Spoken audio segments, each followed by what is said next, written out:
고린도전서 11장 23절로 29절 말씀입니다. 고린도전서 11장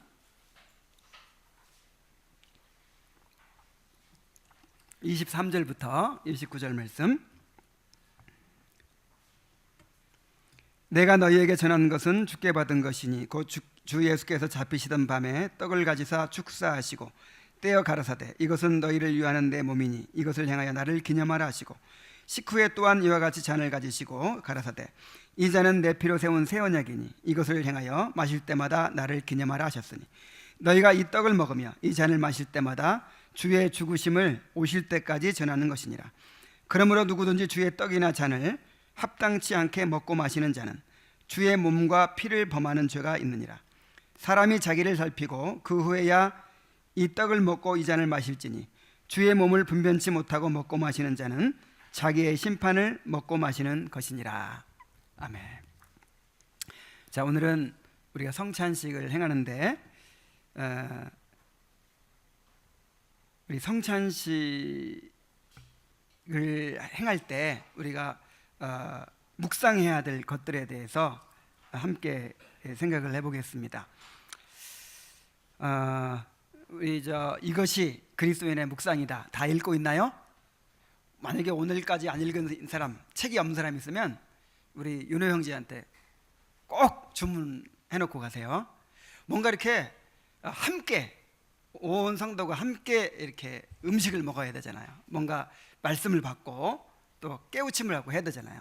그래서 안 읽은 분들이 있으면 꼭 주문해서 함께 읽도록 했으면 좋겠어요. 그래서 그 책을 우리가 함께 읽고 유익을 얻기 위해서라도 이것이 그리스도인의 묵상이다라는 책에 보면은 성내에서 묵상해야 될 것들을 이렇게 12가지를 이렇게 정리해 놓은 것이 있어요. 그래서 그 12가지와 또 내가 생각할 때 이거 중요한데 이게 빠진 것이 있다 하는 것 2가지를 더해서 14가지를 우리가 그렇게 묵상을 해야 되는데 막상 또 이렇게 이제 잘 안 되잖아요. 그래서 지금이라도 생각하라는 거예요. 지금 성찬을 받기 전에 지금이라도 함께 이것을 이제 살펴보면서 지금 생각하시기 바랍니다. 먼저 서론부터 한번 읽어볼게요. 성례의 날은 특별한 묵상의 날입니다. 주님은 이것을 행하여 나를 기념하라 그렇게 말씀하셨죠. 기념하라는 말은 다른 말로 기억하라는 말인데 묵상하라는 말이에요. 성례를 준비하면서 우리가 묵상을 해야 됩니다. 자, 지난 한 주간 동안 묵상을 하셨습니까? 그 다음에 성례를 행하면서 묵상을 해야 됩니다. 딴 생각하면서 성례를 행하면 안 되겠죠. 그 다음에 성례를 행하고 나서 또 묵상을 해야 돼요. 묵상이 없이 성례를 행할 때 우리가 누릴 수 있는 많은 유익들을 놓치게 되기 때문입니다. 자, 성례를 행하면서 무엇을 묵상해야 할까요? 그것을 지금부터 말씀드리겠습니다. 먼저 그리스도를 주신 성부 하나님의 사랑에 대해서 묵상을 해야 된다고 했습니다.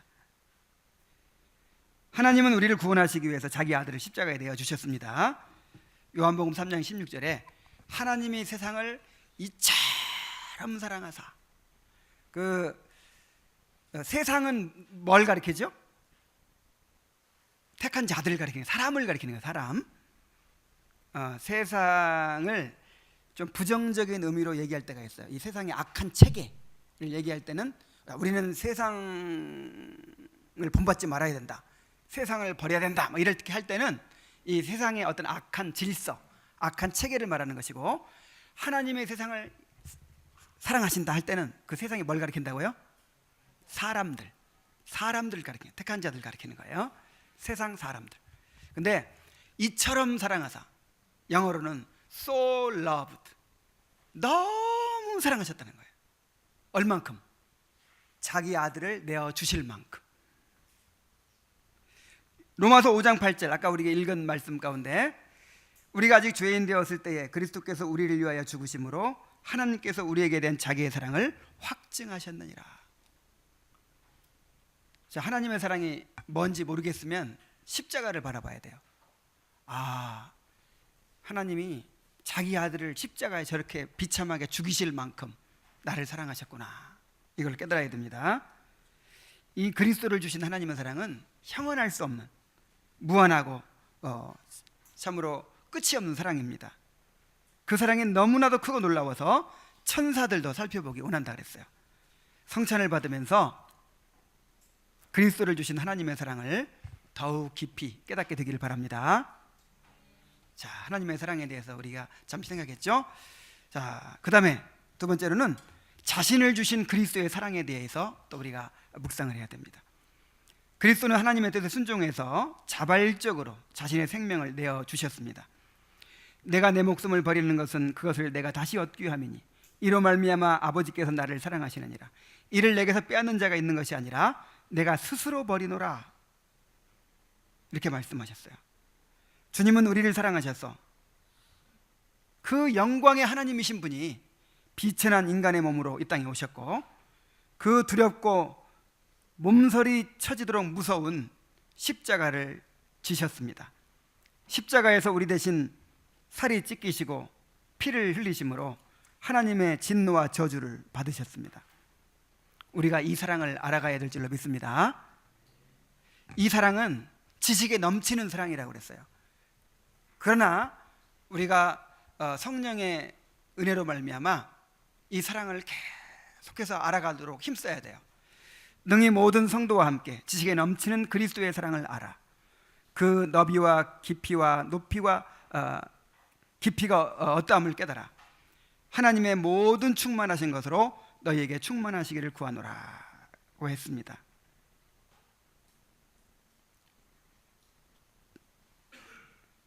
이 떡과 잔을 나눌 때 자기의 몸을 내어주시고 자기의 피를 우리를 위해 흘려주신 그리스도의 사랑을 더 깊이 생각할 수 있게 되기를 바랍니다. 또 세 번째는 우리의 극악한 죄에 대하여 묵상해야 한다고 했어요. 자, 왜 예수님께서 그렇게 십자가에 달리셔야 했습니까? 왜 하나님의 저주를 받으셔야 했습니까? 바로 우리 죄 때문이었습니다. 아담의 전적 타락으로 우리는 끝없는 비참의 심연에 빠지게 되었고, 하나님과 우리 사이에 무한한 단절이 생기게 되었습니다. 그런데 이 단절은 오직 하나님의 피에 의해서만 해결될 수 있었습니다. 우리의 죄가 얼마나 큰지, 얼마나 끝이 없는 무한한 죄인지, 그 죄값은 하나님이 죽으셔야만 해결될 수 있는 죄값이란 말이에요. 그래서 죄 없으신 하나님의 아들이 인간의 몸을 입고 이 땅에 오셔서 그렇게 우리 대신 저주와 진노를 받으신 것입니다. 그래서 이 찢겨진 빵을 볼 때 그리스도의 몸이 찢겨지게 한 것이 바로 우리의 죄였고, 또 부어진 잔을 볼 때 그리스도의 피를 쏟아지게 한 것이 바로 우리의 죄였음을 생각해야 합니다. 그리스도께서 하나님의 저주와 진노를 받아서 고통받으신 것이 모두 우리의 죄 때문이었음을 깨달아야 합니다. 자, 그 다음에 네 번째로는 성례적 축제의 탁월성에 대하여 묵상해야 된다고 했어요. 자, 이 성찬이 축제라고 부르고 있죠? 축제. 성찬은 이 성찬이 말이 거룩한 밥상, 그런 뜻이에요. 하나님께서 우리에게 밥상 차려주시는 거예요. 잔치상을 차려주는 거예요. 근데 이 성찬보다 더 놀라운 축제가 있는가 한번 생각해 보세요. 이 성찬은 우리 죄를 위해 십자가에서 드려진 복된 희생 제물을 기념하는 것입니다. 우리의 구속의 모든 혜택을 보증하는 것입니다. 그리고 예수 그리스도의 나타남입니다. 이 성찬을 할 때마다 누가 나타나신다 그랬어요? 그리스도께서 임재하신다고 했잖아요. 또한 그리스도께서 자신을 주시는 선물의 행위입니다. 이 성찬을 통해서 그리스도께서 자신을 우리에게 양식으로 제공해 주시는 거예요. 하나님은 이 성례에 나오는 모든 자에게 그리스도를 주시려고 합니다. 이토록 놀라운 잔치가 어디 있겠냐 말이에요. 그래서 정말 이건 하나님의 아이디어잖아요. 하나님께서 제정해 주신 거잖아요. 인간이 만든 것이 아니잖아요. 그래서 이 성찬이 얼마나 놀라운 축제인지, 얼마나 놀라운 잔치인지, 얼마나 복된 행사인지, 예식인지, 이것을 또 우리가 생각합시다. 그다음에 다섯 번째는 자신의 무가치함에 대하여 또 생각을 해야 됩니다. 자, 우리가 자격이 있어서 이 성찬을 받습니까? 우리는 주님의 식탁에서 떨어지는 작은 조각이라도 먹을 가치가 없습니다. 우리는 매일 공급되는 양식을 먹을 가치가 없습니다. 우리가 하루하루 숨쉬고 이렇게 살아가는 것은 우리가 무슨 우리가 뭔가 가치가 있어서가 아니에요. 하나님의 은혜로 우리가 살아가는 것입니다. 우리의 무가치함을 생각하고 이토록 무가치한 자에게 부어주시는 한없는 자비를 생각해야 합니다. 내가 누구간데 죄로 부패하였으며 단지 먼지와 재에 불과한 나를 하늘의 연회에 초청하여 주셨는가 하고 정말 감격하는 그런 마음을 가져야 될 줄로 믿습니다. 자, 여섯 번째로는 영적으로 원하는 것과 또 필요한 것에 대하여 묵상해야 된다고 했어요. 여러분은 어떤 기대를 가지고 이 성찬에 참여하고 있습니까? 하나님께서 여러분에게 어떤 은혜를 부어주시기를 바랍니까? 지금 내 삶에서 해결되기 원하는 그런 영적인 문제는 무엇입니까? 우리가 하나님이 주실 은혜를 간절히 갈망할수록 이 복된 축제를 통해서 더욱 채움받게 될 줄로 믿습니다. 자, 그 다음에 일곱 번째는 무가치한 수찬자의 저주받은 조건에 대하여 생각해야 한다고 했어요. 오늘 읽은 본문 말씀에도 있죠. 그리스도의 몸을 분별하지 않고 성찬을 받는 자는 그리스도의 몸과 피를 범하고 자신의 죄를 먹고 마시는 것이 됩니다. 이런 자들로 인하여 교회 안에 하나님의 징계가 임하게 되는 것입니다. 그래서 지금이라도 혹시 나는 도저히 이 성찬을 받을 수 없습니다 하는 사람은 이제 이따가 좀 따로 앉으셔도 괜찮습니다. 반대로 성례에 가치 있게 임하는 자의 행복한 조건에 대하여 또 생각을 해야 됩니다. 믿음으로 이 성례에 참여하는 자에게 하나님이 은혜를 베푸십니다. 우리가 뗀 빵은 그리스도의 몸에 참여하는 것이 되고 우리가 따르는 자는 그리스도의 피에 참여하는 것이 됩니다. 그리하여 그리스도를 우리 영혼을 위한 생명의 양식으로 우리가 누리게 될 것입니다. 그 다음에 아홉 번째는 성례적 요소에 대하여. 자, 성례적 요소가 뭐가 있어요? 떡과 포도주죠. 이 떡과 포도주. 그래서 이 빵과 포도주. 이 빵을 볼 때 그리스도의 몸과 빵이 어떻게 관련되는지에 대해서 묵상을 해야 됩니다. 자, 이 빵과 이 앞에 보이는 빵과 또 예수님의 몸이 어떻게 연관이 됩니까? 이 성찬은요, 이 시청각 교육이기 때문에 원래 이렇게 다 보이게 놔둬야 되는 거예요. 몰래 덮어놓으면 안 돼요. 이렇게 보이게. 그래서 이제 보이게 놔뒀죠. 이 빵을 보면서 예수님의 몸이 저 빵과 어떻게 관련되는가를 생각해야 돼요. 어떻게 관련이 됩니까?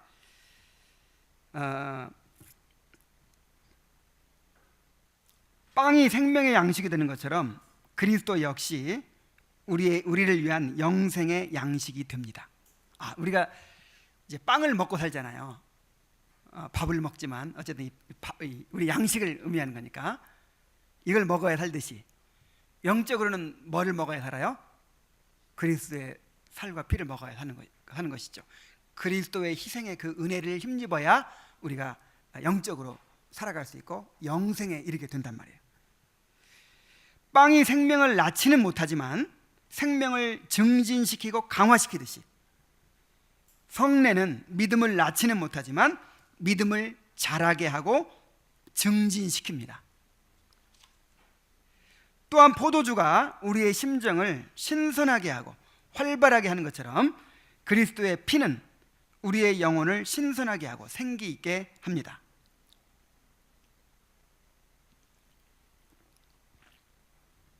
자, 또 성례적 행위에 대하여 우리가 생각을 해야 됩니다. 자, 성례에서는 뭐 하는 게 중요하다 그랬어요? 바라보는 게 중요하다 그랬죠? 바라보는 거. 그래서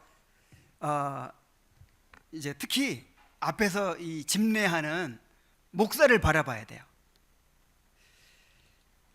이 목사의 모든 행동은 그리스도를 나타냅니다. 이제 목사가 빵 나눠주죠. 이거는 그리스도께서 자기의 몸을 나눠주는 것을 보여주는 거예요. 또 이 포도주를 따라주지요. 이것은 그리스도께서 우리를 위해 피 흘려 주시는 것을 보여주는 것입니다. 그래서 목사가 행하는 모든 것에서 영적 눈으로 그리스도를 읽을 수가 있어야 됩니다. 빵을 떼는 것은 우리의 죄를 위해 십자가에서 찢기신 그분의 몸을 나타내는 것입니다. 그래서 이제 이렇게 여러 사람들 보는 앞에서 빵을 찢는 거예요. 이렇게 이걸 보면서 그리스도께서 자기 몸을 이렇게 우리에게 내어주셨구나, 찢기셨구나 하는 걸 보는 거예요. 그 다음에 포도주를 따르는 것을 보면서 그리스도가 우리를 위해 흘리신 그의 피를 우리가 바라봐야 됩니다. 우리가 빵과 잔을 받는 것은 우리가 구원을 위해 어떻게 믿음으로 그리스도를 영생의 양식으로 취하는지를 나타냅니다. 여러분들이 이제 받을 것이죠. 빵을 받고 그 다음에 포도주를 받을 거죠. 그거는 예수님을 나의 영생의 양식으로 받아들이는 행위를 의미하는 거예요.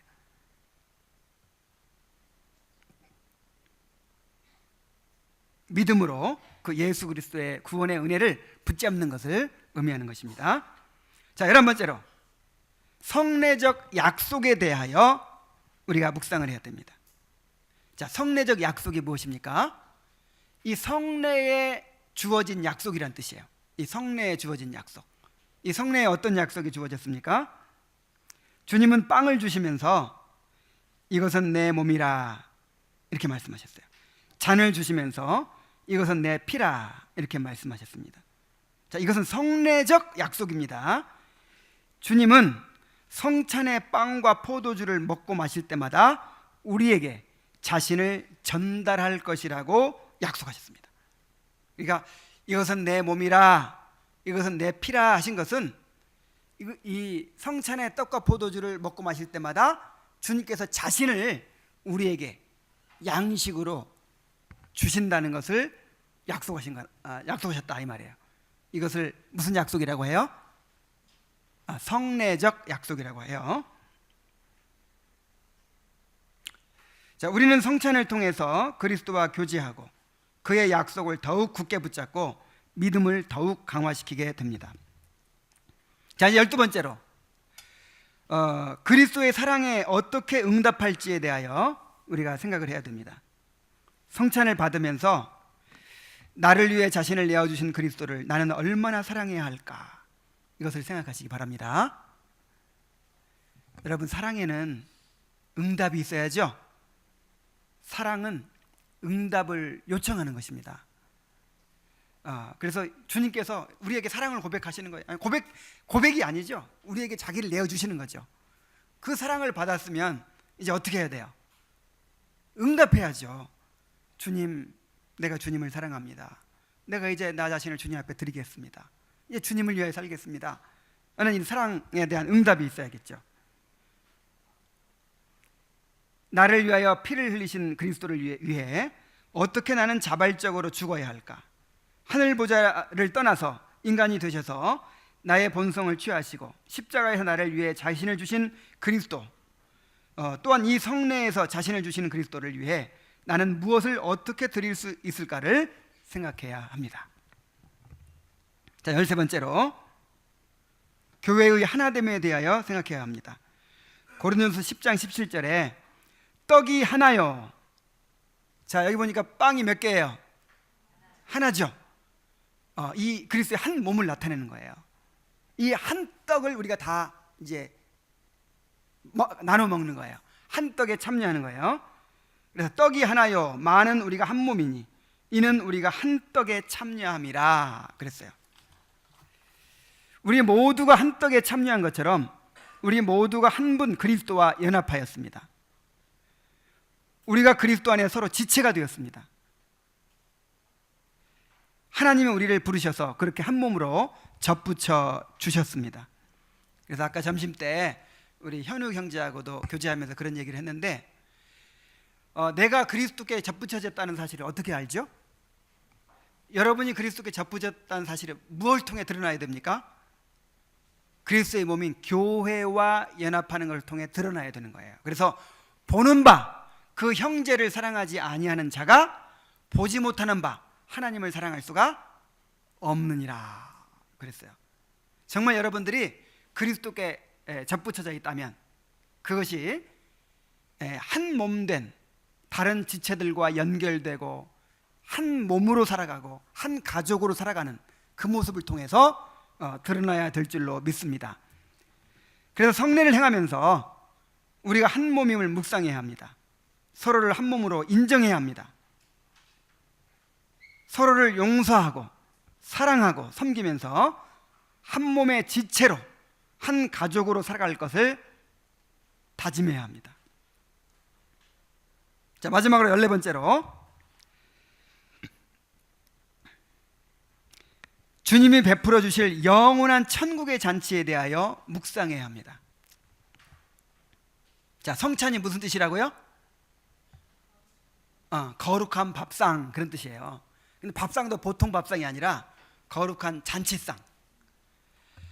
장차 우리는 이 하늘나라에서 벌어지는 어린 양의 혼인잔치에 참여하게 됩니다.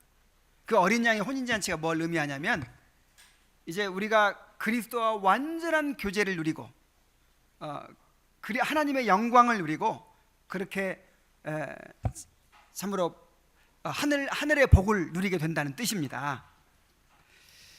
주님은 성찬을 베풀어 주시면서 영원한 천국의 잔치를 약속하셨어요. 마태복음 26장 29절에 그러나 너희에게 이르노니 내가 포도나무에서 난 것을 이제부터 내 아버지의 나라에서 새 것으로 너희와 함께 마시는 날까지 마시지 아니하리라. 자, 이게 무슨 말이에요?